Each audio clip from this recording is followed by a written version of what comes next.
Afternoon, guys. I want to come on here and we're going to do a conclusion to sweater, okay? And I'm just winging it, of course. I've read some good knowledge. I've talked to some people that have some great knowledge. I also had a really great assumption about sweater, but some of the knowledge that's been revealed confirmed my assumptions. And we'll talk about my assumptions. My assumptions was that since Sweater was known for being a feeder, not a breeder, he was a feeder. And for you young cats, and I say that word loosely, when I mean young, if you wasn't around in a major way prior to 08 when cockfighting became illegal, there was people just as Sweater and they that did the same thing Sweater done, and I knew several of them. And if you could feed, they could go. They always had a job. They could go from farm to farm, and pretty much the good feeders could feed for who they wanted to after they established a reputation. Okay? So there were people that would, provide everything a man needed and pay him a salary to come and condition their roosters. Okay? And most of those guys were pitters too. They pitted roosters. That being said, when you have that kind of status, you have access to pretty much anything you want.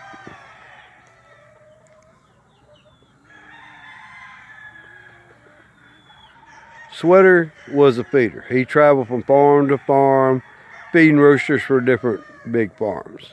And some not so big. Some known breeders and some unknown breeders. Because his deal is winning. He had to deal with the W's. And much as any guy that's feeding for a living, he has got to win or he's not going to be employed very long. By anybody. Nobody's sought after a loser. They can lose just fine by themselves.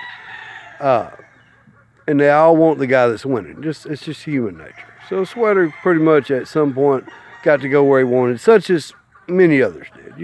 Gus did the same thing.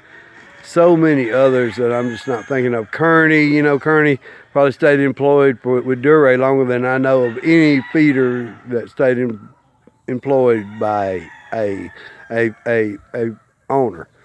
I think they was together for over 7 years or something like that, maybe even longer, which is a long time for a feeder to stay at one point. Anyway, back to Sweater. I learned some things. Him and JD were really close, Mr. JD Perry, and they, just as Grady said, I'm sure that happened with those green-legged chickens. Also, I talked to a guy last night. He was telling me that the Tar Heel fowl, the hard hitter line, was some of those chickens like what Grady was describing. Now, and this Alan Fisher, the Tar Heel guy, he was great friends with Sweater. So that's probably where they went. And I learned that just exactly like the question was asked, that a lot of the fowl, pretty much anything after a certain time period that was related to Sweater and green-legged or blue-legged and straight comb and was red, was considered a blue face. But there was some that was good and some that wasn't. They wasn't really as Sweater thought he wanted them. The best ones was after he added, and I know y'all guys are going to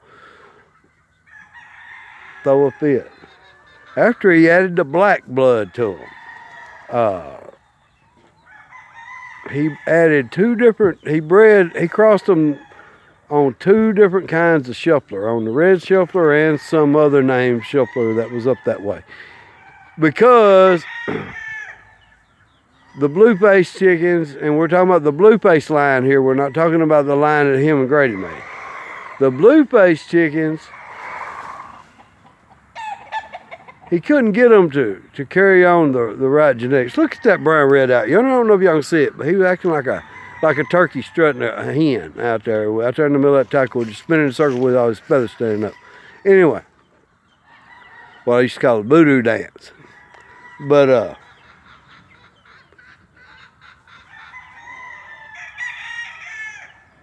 he would get a mating that would fight, and the reason that this happened this way is because he was a feeder and he did a lot of farm. What he would do is he'd get obtained fowl from different people and he'd put them together on a walk somewhere and go pick up the stacks. Then tell the farmer to kill, eat the rest of them. You know what I mean? Well, a lot of the chickens that were called Blueface were chickens that the farmers didn't eat, they sold after he got popular. And they said the best ones was after he added the black blood to them.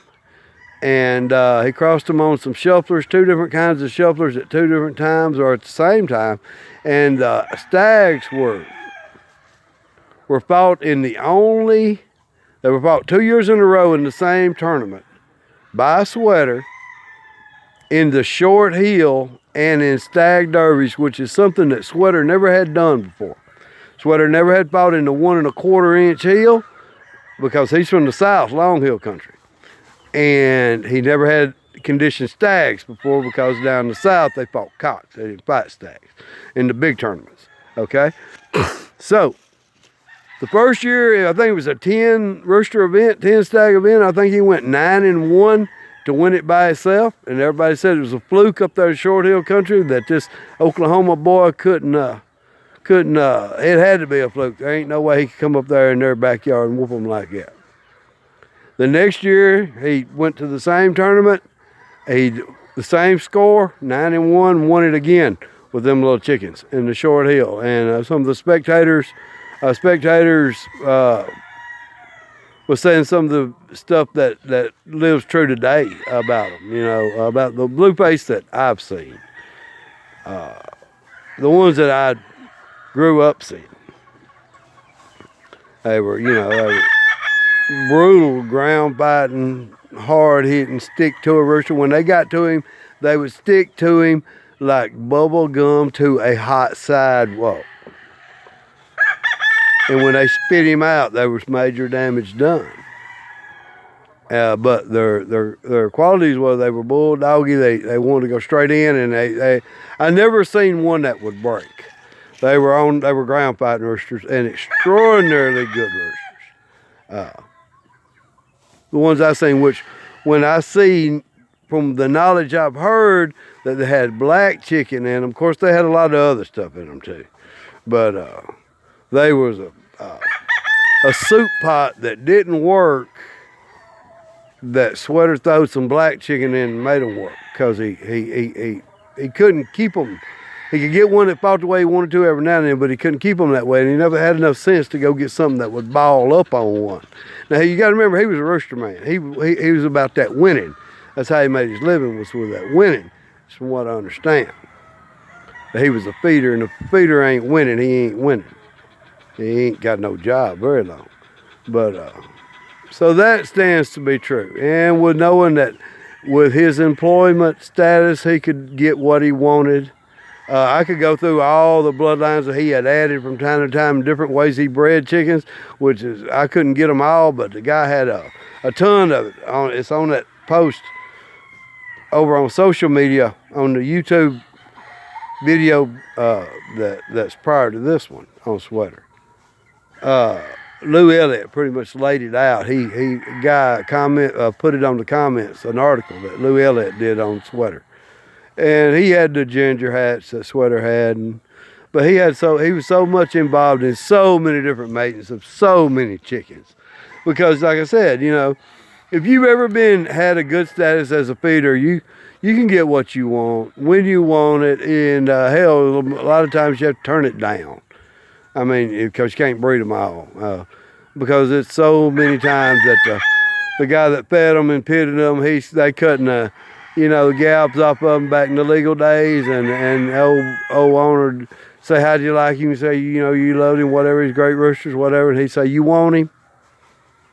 Because he's trying to be appreciative because you've done really good things for himself. You know, and that feeder can get whatever he wants once he establishes the trust of a breeder. So that's how that went, and a lot of that stuff was flock raised.